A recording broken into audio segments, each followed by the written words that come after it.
मिर्जापुर जिले के बड़े तेजस्वी संत थे पूज्य संत राम किंकर उपाध्याय जी। उनका एक भाव मुझे बहुत अच्छा लगता है। क्योंकि देवासुर संग्राम में कई बार देवताओं को विजय दिलाई, इसलिए सुरपत बसहि बाहु बल जाके, तो देवताओं के लोक में भी जाते थे। एक बार इंद्रलोक गए तो इंद्र अपना सिंहासन छोड़कर हट जाता था, सिंहासन पर चक्रवर्ती बैठते थे। हो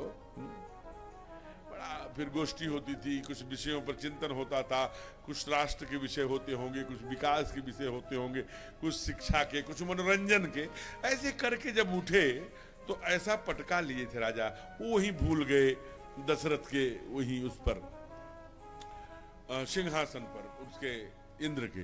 अरे सुमंत में पटका वही भूल गया, जरा ले आना। तो अब वो पटका लेने जब गए तो देखिए इंद्र उस सिंहासन को धुलवा रहा। इनको लेट हुआ, दौड़े, ये भी गए। अरे सुमंत्र, देखे तो इंद्र सिंहासन को धुलवा रहा था।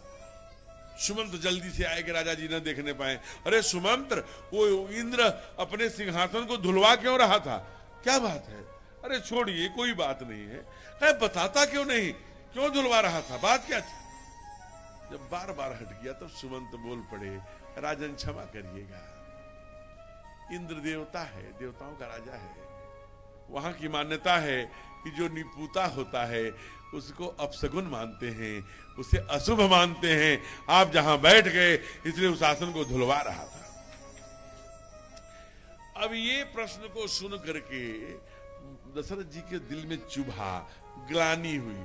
लेकिन राजा दशरथ की एक विशेषता है कि ग्लानि हुई तो कहीं ढोंग करने वालों के बीच में नहीं जाता था, कहीं सूफी के पास नहीं जाता था, कोई भूत प्रेत के पास नहीं, गुरु के